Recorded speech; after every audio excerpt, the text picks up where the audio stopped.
Hello అండి అందరికీ. మన డ్రాగన్ మొక్క బాగా పెరుగుతుంది. అయినప్పటికీ దీంట్లో కొద్దిగా మట్టి తక్కువ ఉంది. నేను ఇప్పుడు ఇందులో ఎరువు అనేది వేస్తాను.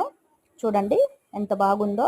ఇది వచ్చేసి ఆవు పేడ, ఎర్రమట్టి, ఇంకా మేక ఎరువు ఉంటుంది కదా, మేక ఎరువు కొద్దిగా, అది ఎక్కువ వేయొద్దు.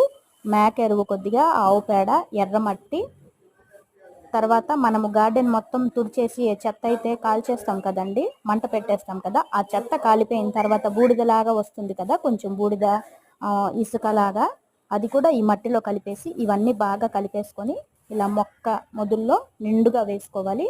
బూడిద వేస్తే అన్ని మొక్కలకి బాగా పనిచేస్తుంది. అంటే ఏ మొక్కకి అంత తొందరగా పురుగు అనేది చేరదనమాట. బూడిద వేసుకుంటే మొక్కల పైన కూడా పురుగు పట్టేసి ఉంటే బూడిద సన్నంగా మనం జల్లించుకొని దానిపైన వేసుకోవచ్చు. పురుగు మరి రాదు. చూడండి ఇలా మట్టి మొత్తం వేసుకొని నీళ్లు వేసుకుంటే చక్కగా పెరుగుతాయి మొక్కలు. Thank you.